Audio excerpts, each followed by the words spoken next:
నమస్తే, welcome to our channel. ఈ రోజు మన స్టూడియోలో ప్రముఖ ఆధ్యాత్మికవేత్త, ఆస్ట్రోన్యూమరాలజిస్ట్ శ్రీమతి జయప్రద గారు ఉన్నారు. మేడంతో మాట్లాడదాం. నమస్తే మేడం. నమస్తే అమ్మా. మేడం, ముందుగా ఛానల్ తరఫున అలాగే ప్రేక్షకుల తరఫున శ్రీ విశ్వావసనామ సంవత్సర శుభాకాంక్షలు మేడం. Thank you. మీకు కూడా, మీకు ప్రేక్షకులందరికీ, చూస్తున్న ప్రతి ఒక్క ప్రేక్షకులకి విశ్వవసునామ సంవత్సర శుభాకాంక్షలు. ఈ సంవత్సరం మీకు అందరికీ ఆయురారోగ్యాలు, అష్టైశ్వర్యాలు, భోగభాగ్యాలు కలగజేయాలని దేవుణ్ణి మనస్ఫూర్తిగా కోరుకుంటూ ఇంకొకసారి మీ అందరికీ నూతన సంవత్సర శుభాకాంక్షలు. శ్రీమాత్రే నమః.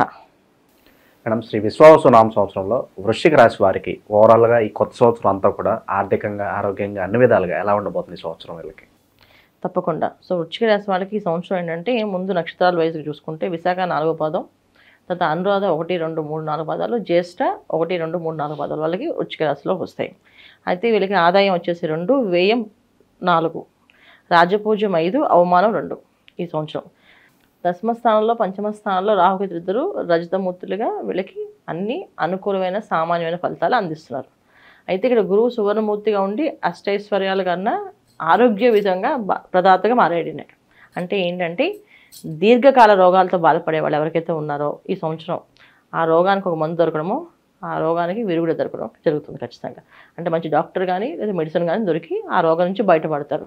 రోగ విముక్తి, రుణ విముక్తి, అంటే ఎప్పటి నుంచో అప్పులు ఉండిపోయి అప్పుల్లోంచి బయటపడాలని, లేదా మొండి బాకీలు రావట్లేదని అనుకున్న వాళ్ళకి ఆ బాకీలు వసూలవడం, ఆ డబ్బులు రావడం అనేది జరుగుతాయి. ఇక ఆశ వదిలేసుకున్నాం, ఈ ఇల్లు మాకు రాదు, ఈ స్థలం రాదు, మాకు ఈ ఆస్తి రాదు అనుకునే వాళ్ళకి ఆస్తి, స్థలం వచ్చే అవకాశం గురువు ఇక్కడ ఆరోగ్యాలు ఇస్తున్నాడు ఆయన. అందువల్ల ఏంటంటే వీళ్ళకి గురువు నుంచి అష్టమ స్థానంలో గురువు ఉండి చేసేది ఏంటంటే, మనకి రావు అని వదిలేసుకునేవన్నీ కూడా వచ్చే అవకాశం ఈ సంవత్సరం వృశ్చిక రాశి వాళ్ళకి అనిపిస్తుంది. తర్వాత శనేశ్వరుడు పంచమ స్థానంలో ఉండి వృశ్చిక రాశిలో ఉండే సంతాన యోగం ఏదైతే ఉందో, సంతానం కోసం ప్రయత్నం చేస్తున్నారో సత్సంతానం కలిగే అవకాశం ఉంది. సో మాకు సంతానమే రాదేమో, పుట్టరేమో అనుకునే వాళ్ళు కూడా పుట్టే అవకాశం ఖచ్చితంగా ఉంది. అంటే సహజంగా నేచురల్గా జరిగే అవకాశం ఈ సంవత్సరం వృశ్చిక రాశి వాళ్ళకి కనిపిస్తుంది, మెరుగైన ఫలితాలు. ఇంకా రెండవది వచ్చేసి ఏంటంటే, ఉద్యోగస్తులు ఎవరైతే ఉన్నారో వాళ్ళకి ఉద్యోగంలో ఉన్నత స్థాయి అనేది ఏర్పడుతుంది. గవర్నమెంట్ ఉద్యోగాల కోసం ప్రయత్నాలు చేసే వాళ్ళకి గవర్నమెంట్ ఉద్యోగాలు వచ్చే అవకాశం ఖచ్చితంగా కనిపిస్తుంది ఈ సంవత్సరం.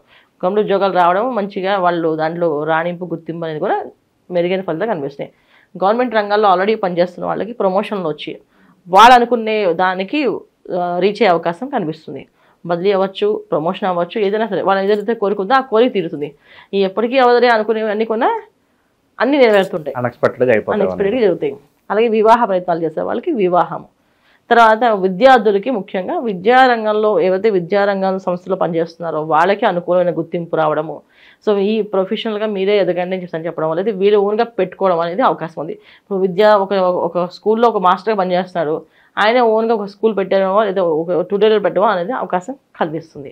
సో అలాగే విద్యార్థుల విషయానికి వస్తే చాలా చక్కగా విద్య అనేది బ్రహ్మాండంగా వస్తుంది. అసలు రాదు, చదవడు, వీడు వేస్ట్ అనుకునే వాళ్ళు కూడా పాస్ అయిపోయి బ్రహ్మాండంగా పాస్ అయి చూపిస్తారు. సో ఒక్క బ్యాక్లాగ్స్ కొని లేకుండా అన్నీ కంప్లీట్ చేసుకొని వచ్చేస్తారు. సో ఇలాగా వీళ్ళకి విదేశాలు వెళ్ళాలనుకున్న విద్యార్థులు కూడా విదేశాలు వెళ్ళే అవకాశం ఉంటుంది. అక్కడ మంచి వీళ్ళకి సీటు, స్కాలర్షిప్స్ వచ్చే అవకాశం కూడా కనిపిస్తుంది. ఇక వృశ్చిక రాశి వాళ్ళకి ఈ సంవత్సరం ఏంటంటే, సామాన్యమైన ఫలితాలు అంటే విద్యార్థులకి బాగుంది, ఉద్యోగస్తులకి బాగుంది, వ్యాపారస్తులకి సామాన్యమైన ఫలితాలు. సామాన్య ఫలితాలు వ్యాపారస్తులకి ఏంటంటే, ఉన్న వ్యాపారాన్ని కొంచెం మంచిగా జరుగుతుంది. ఇప్పుడు దాకా కష్టపడి నడిపిస్తున్న వ్యాపారం కష్టం లేకుండా సాఫీగా వెళ్ళే అవకాశం ఉంటుంది. కొత్త వ్యాపారాలు మేము మొదలు పెట్టాలనుకుంటున్నాం అంటే కనుక ఎటువంటి వ్యాపారాలు బాగుంటాయి అంటారు ఈ సంవత్సరం వీళ్ళకి? కొత్త వ్యాపారాలు ఎప్పుడైనా సరే మొదలు పెట్టాలంటే వాళ్ళ పర్సనల్ జాతకం చూపించుకోవాలి. ఎందుకంటే ఇక్కడ అష్టమ స్థానంలో గురువు, అన్ఎక్స్పెక్టెడ్గా ఏవైనా జరగచ్చు. ఆ అన్ఎక్స్పెక్టేషన్ అనేది మంచిదా చెడా అనేది ఖచ్చితంగా వీళ్ళు పర్సనల్ జాతకాన్ని చూపించుకోవాలి. సో కొత్త వ్యాపారం ప్రారంభం చేయాలంటే వాళ్ళ జాతకంలో ఎటువంటి యోగం ఉంది, ఇప్పుడు ఈ సంవత్సరం మాకు ఆ యోగం బాగుందా, ఆ స్థానంలో మేము ఇప్పుడు మాకు ఈ స్థానం బాగుందా, లేకపోతే ఈ దశ బాగుందా అనేది చెక్ చేసుకోవాలి. దాన్ని బట్టి వీళ్ళు వ్యాపారానికి వెళ్తే మాత్రం అనుకూలంగా ఉంటుంది. మిగతా అన్ని విషయాల్లో వ్యాపారాలు చేసుకునే వాళ్ళకి, ఆల్రెడీ వ్యాపారాలు ఉన్న వాళ్ళకి ప్రశాంతంగా చేసుకుంటూ వెళ్ళమే. ఇంతకుముందు ఉన్న దానికి ఇప్పటికి డిఫరెన్స్ ఏంటంటే, అర్ధాష్టమ శని భగవాన్ వల్ల ఏ పనైనా ఇంట్లో వాళ్ళు శత్రువులుగా తయారవుతారు. సో ఇంట్లో వాళ్ళు సపోర్ట్ ఉండదు, ఇంట్లో వాళ్ళే ఏదో ఒకటి వీళ్ళు కొరవ పెడుతుంటారు. నీకు ఇద్దరు తెలియదు, నీకు అది తెలియదు, నీకు అది రాదు, నీకు ఇది చదువు, నీకు చెప్పగలవా, చేయగలవా అని ఎంత వాడికైనా సరే డౌన్ అయిపోతుంటారు ఇంట్లో వాళ్ళే. ఇంట్లో సపోర్ట్ లేకపోవడం వల్ల వీళ్ళు చాలా వరకు కుంగిపోతుంటారు. ఆ కృంగిపోకుండా బయటపడే అవకాశం ఈ సంవత్సరం వీళ్ళకి ఇంట్లో వాళ్ళే సపోర్ట్గా నిలబడతారు. సో ఇంట్లో వాళ్ళు ఎవరు ఏమనకుండా నువ్వు చేయగలవు, నీ వల్ల అవుతుంది, నువ్వు హీరోవి అని చేపిస్తారు. అందువల్ల వీళ్ళకి అదొక అదృష్టం. సో వ్యాపార సంస్థల్లో వ్యాపారాల్లో పనిచేసే వాళ్ళు, వ్యాపారం నడిపించాలనుకునే వాళ్ళకు కూడా సాఫీగా వెళ్ళే అవకాశం ఇది ఒకటి. కుటుంబ సభ్యులందరూ ఏకంగా ఒకటే యూనిట్తో పనిచేస్తారు. తర్వాత ఇంకా ఎవరెవరికి బాగుంది అంటే వ్యాపారస్తుల్లో ఫుడ్ బిజినెస్ చేసే వాళ్ళకి చాలా బాగుంది. తర్వాత పెట్రోల్, డీజిల్, తర్వాత గ్రీజ్, తర్వాత ఐరన్, స్టీల్కి, ప్లాస్టిక్, ఫ్లవర్స్ది, తర్వాత క్లాత్, ఇవన్నీ కూడా చాలా అభివృద్ధి ఉంది, బాగుంది వాళ్ళ బిజినెస్. ఇంకెవరికి బాగుంటుంది కొంచెం మోసాలు చేసేవాళ్ళు, మోసం చేద్దాం అనుకునే వాళ్ళకి మాత్రం బాగాలేదు. ఎందుకంటే ఈ సంవత్సరం మోసం చేద్దాం అనుకునే వాళ్ళకి మాత్రం చాలా గట్టిగా దెబ్బ పడుతుంది. అసలు ఎప్పుడు పెద్ద స్కామ్లు చేసి బయటపడిన వాళ్ళు కూడా ఈరోజు చిన్న స్కామ్ల మీద దొరికిపోయే అవకాశం ఉంటుంది. అందుకని ఈ రాశిలో ఎవరైనా అలాంటి తత్వం ఉంటే ముందే మానేసుకొని జాగ్రత్తగా ఉండడం చాలా ముఖ్యం.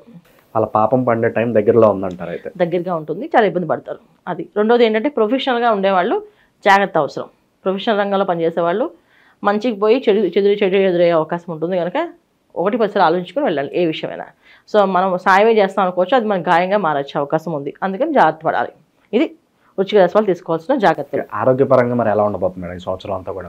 ఆరోగ్యపరంగా బాగుంటుందని చెప్పాను. ఆరోగ్యం, దీర్ఘకాల యోగాలు నుంచి బయటపడతారని చెప్పాం.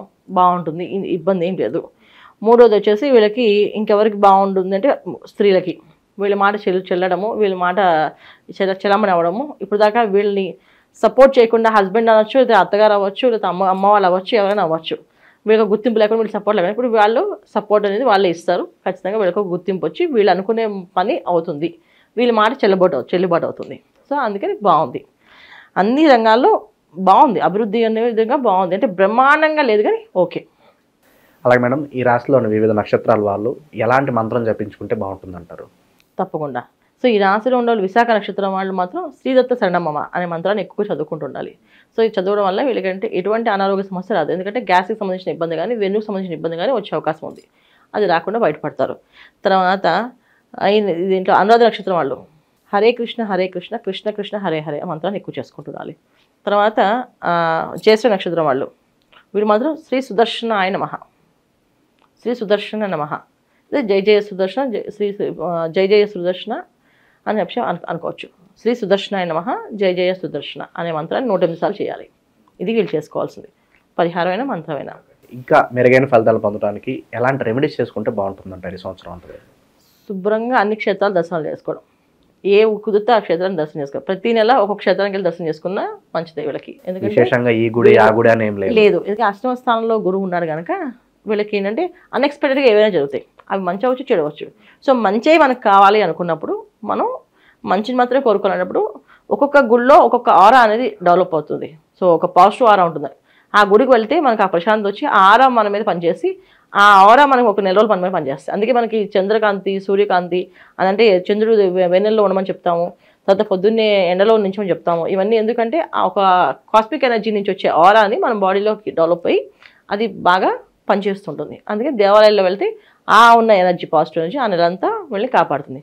అలా దివ్యక్షేత్రాలు ఏవైతే ఉన్నాయో, ఏవైతే వెళ్ళగలుగుతాం క్షేత్ర దర్శనాలు చేసుకోవడం, అన్నదానం ఎక్కువ చేయడం ఈ సంవత్సరం చేస్తే మంచి ఫలితాలు ఉన్నాయి వాళ్ళకి. సో వృశ్చిక రాశి వాళ్ళకి ఈ సంవత్సరం అంతా కూడా ఎలాంటి ఫలితాలు ఉంటాయో మీ మాటలో చాలా అద్భుతంగా వివరించారు మేడం. ధన్యవాదాలు. నమస్తే అమ్మా. శ్రీమాత్రే నమః.